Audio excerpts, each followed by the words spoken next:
Sa kabilang banda, hindi naman maalis ang paningin ng mga tao sa isang babae na nakasuot ng pula at kumikinang na gown at merong itim na masquerade mask. Mapupula makapal nitong lipstick at kahit nakatakip ang kalahati ng mukha, ay masasabi mong maganda itong babae na galing sa marangyang pamilya. Kaya naman nagunahan ng mga lalaki sa paglapit sa kanya. Raquel enjoyed the attention she gets as she just arrived at the event. Talaga namang naagaw niya ang pansin ng lahat, lalo na mga binatilyong nanggagaling sa iba't ibang pamilya na may estado. But the one that got all her attention was the man wearing a shiny white suit filled with diamond gems. The suit he's wearing complements the mask on his face. He looked so attractive tonight, she noticed every woman kept glancing at him while he was having conversation with other men. Sa isip-isip niya ay kung sino mang babae ang makaagaw sa atensyon ni Zack, ay talaga namang napakaswerte.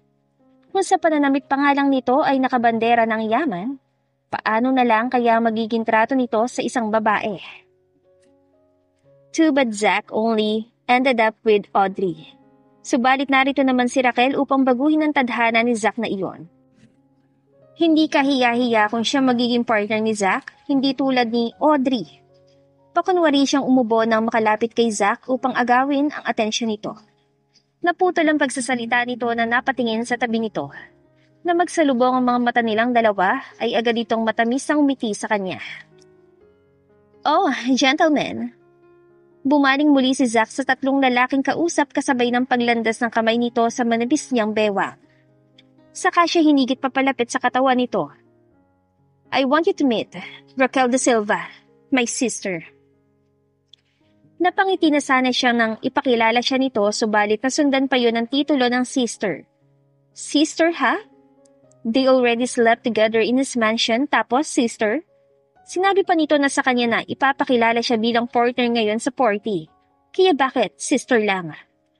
Naramdaman niya ang kirot sa ulo niya sa hindi mabilang na pagkakataon ngayong araw. It's as if her memories with him inside the mansion are getting blurred. And even she has a hard time remembering every single detail of them. Para bang ang mga sandaling kapiling niya sa mansyon si Zack ay panaginip niya lamang kahit alam niya sa sarili niya na totoo ang mga iyon. Dahil kung hindi, ay bakit gano'n na lang kagandang trato sa kanya ni Zack? He even whispered to her that he had already fallen in love with her. You're so gorgeous, Miss De Silva. Bumalik siya sa katinuan nang purihin siya ng isang lalaki na nakasuot ng itim na suit. Sa nakalabas nitong mga mata ay nakita ang paghanga sa kanya ng mga ito. I'm Darson, from the Allegra family. Thank you, Mr. Allegra. It's nice meeting you. Nagbigay siya ng formal na ngiti sa lalaki. Isa-isa rin naman nagpakilala ang iba pang kaninang kausap ni Zack. If you excuse us, can I borrow this man for a moment? Paghingi pa niya ng permiso sa mga ito. Sure, not a problem. The night is still early, so go on. Thank you. Dali-dali niyang tinangay si Zack palayo sa mga mataong lugar. Nahinto sila sa tahimik na hallway. Kagad siyang nag-emote sa lalaki. Akala ko ba, papakilala mo ako bilang partner mo ngayon? Why are you taking back your words and introducing me only as your sister? What are you talking about? Ikaw mismo nagsabi na ipakilala kita bilang kapatid. You know, to avoid people's suspicions about us. Kontraryo namang tugon ni Zack. Nagsalubong ang mga kilay niya. What? Did I say that? Napahawak siya sa kanyang ulo sa pagsakit nito. But, I don't remember. Ang nasa huli niyang alaala ay sinabi niyang gusto niyang ilantad ang relasyon nilang dalawa.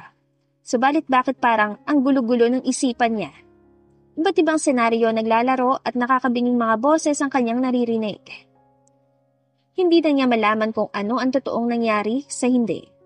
Bakit niya nararanasan to ngayon? May sakit ba siya? You look like you're tired.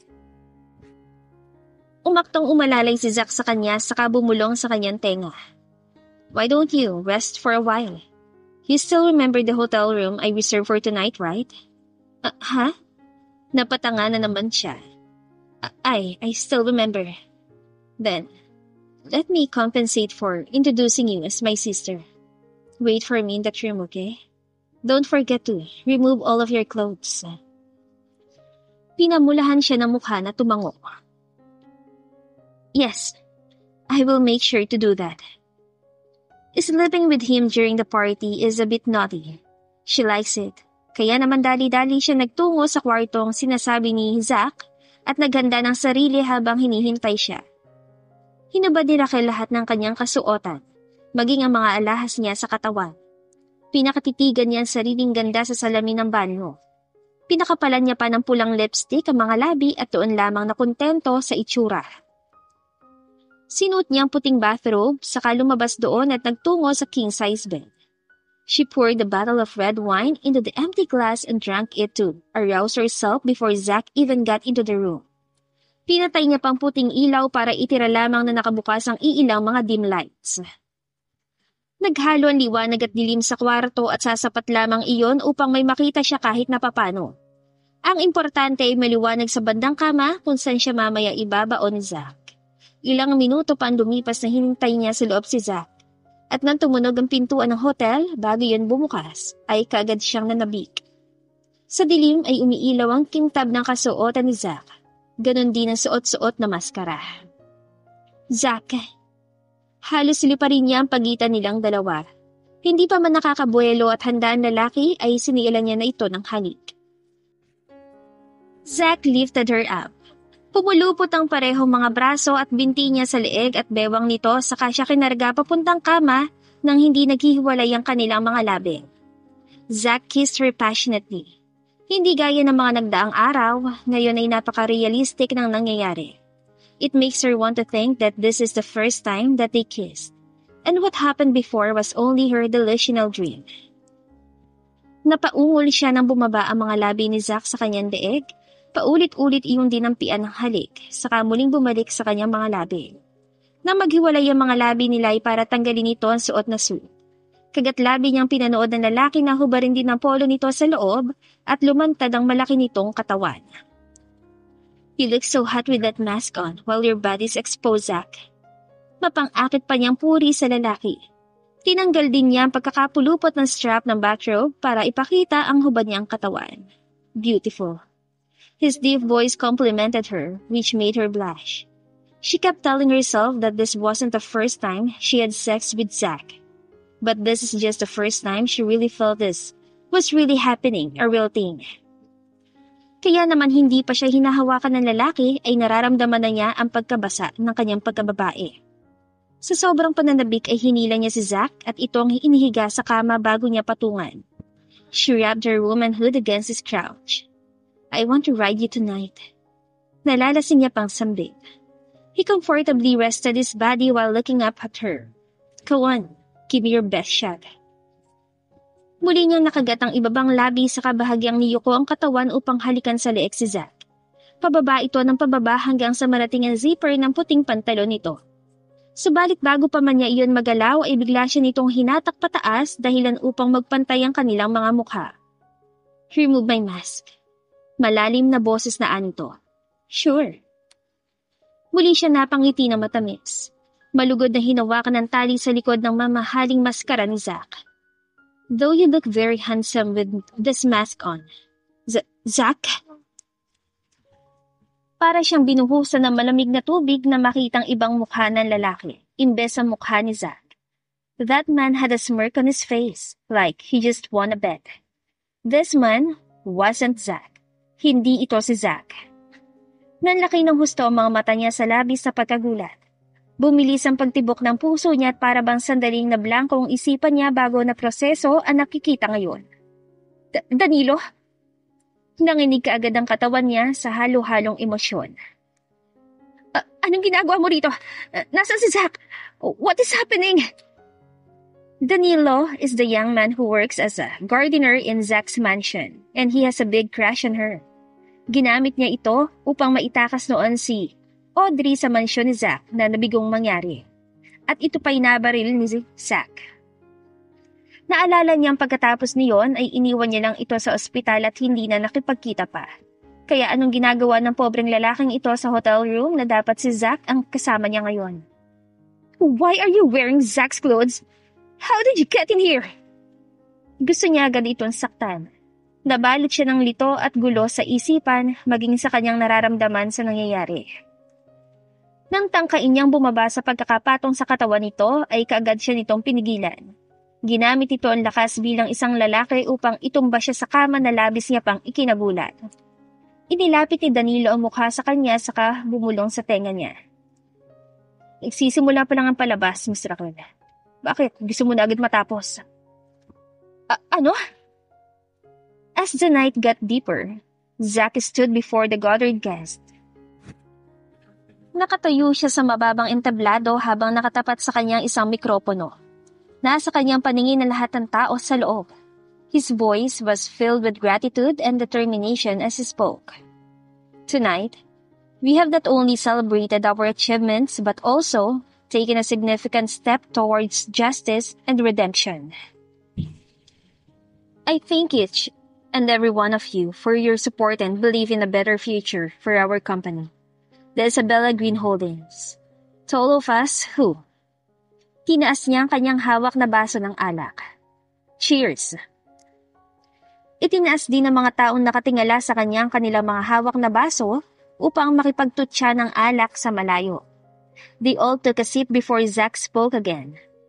Tonight, I stand before you not only as the CEO but also as a son who has witnessed the devastating consequences of his mother's actions. Natahimik muli panandali ang paligid bago narinig ang mga bulong-bulungan at usap-usapan tungkol sa nangyari kay Elizabeth.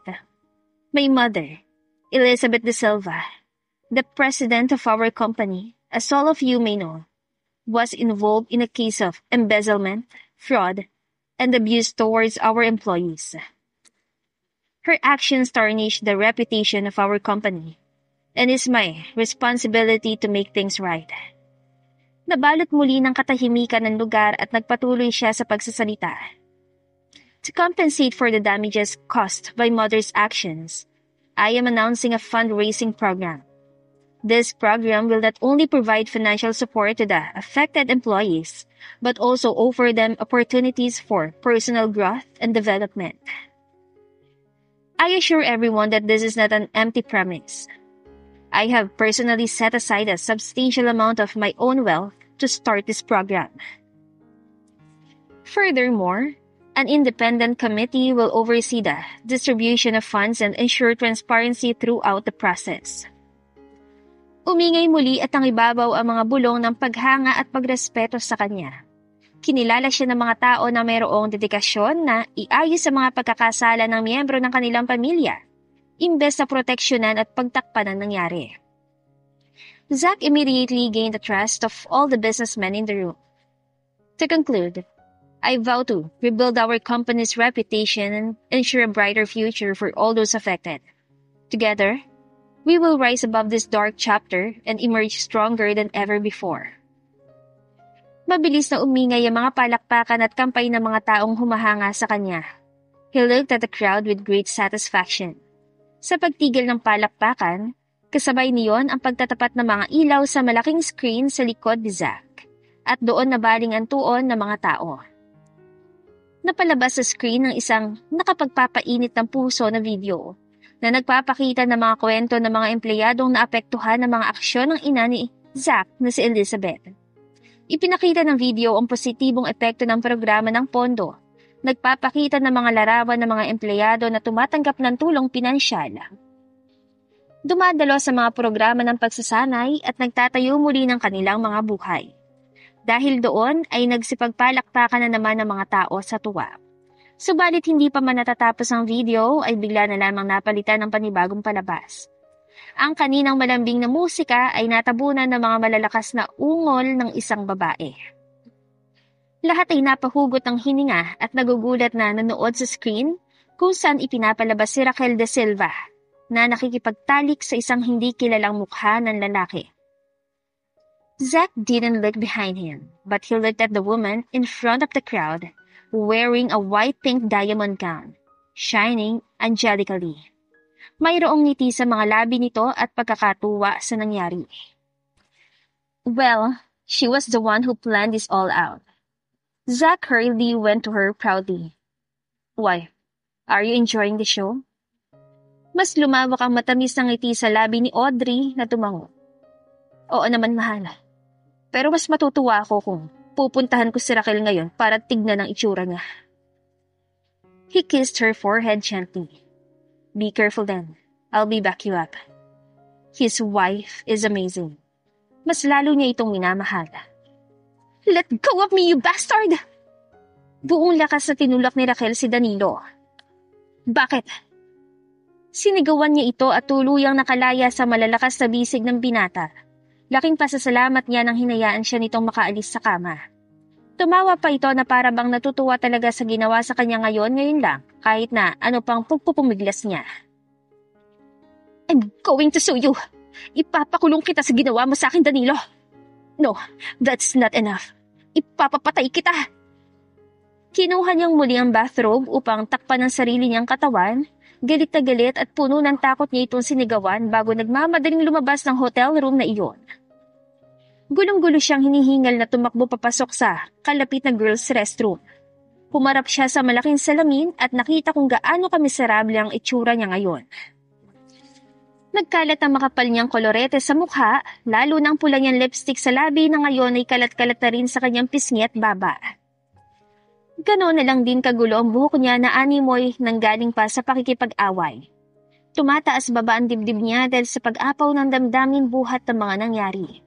Kumibot-kibot ang labi niya kasabay ng pagbuhos ng kanyang mga luha. Malakas niyang isinigaw ang emosyon habang napapasabunot sa sariling buhok. Her screams are full of pain and distress. She felt betrayed. She felt as if the world turned upside down. And she doesn't have a clue what is really going on. Ano nangyayari? Napatiklop ang katawan niya sa sakit na bumabalot sa kalooban at isipan niya. Iniisip niya kung bakit hindi niya maproseso ang lahat. Bakit parang hindi na gumagana ang isipan niya at madalas pang sumasakit ang kanyang ulo. Inaalala niya ang mga nangyari sa kanila noon ni Zach sa mansyon nito. Pero bakit nabura lahat ng mga iyon sa alaala niya na para bang hindi naman talaga iyon nangyari? Hindi niya maintindihan. Walang ideya ang pumapasok ngayon sa isipan niya. Para siya naging estupida magmula nang may mangyaring masama kay Elizabeth. Is she cursing her? May sumpa bang hindi niya pagiging mabuting anak sa matandang babaeng yon kaya siya nagkakaganito? No. Mas napayak siya nang may lumabas na pulang likido mula sa ilong niya. Please make it stop. Saka iisip ay mas lalong kumikirot ang ugat sa utak niya. Para bang walang paglalagyan ng sakit. Zach, I need you. Please help me. Please, it hurts so much. Lahat na nangyari ngayong gabi ay iba sa inilarawan niya sa isip. Zach didn't tell people that she was his beloved. He didn't sleep with her tonight, but it was another man. That Danilo, who was only part of our schemes before. Bakit nangyari ito? Anong ginagawa mo sa akin, Zach? Another man got to touch my body without my permission. Why did you do that to me? What did I do wrong? Bakit mo hinayaang mayari sa akin yon? Mahal mo ko, hindi ba? Sinabi mo mahal mo ko, hindi si Audrey.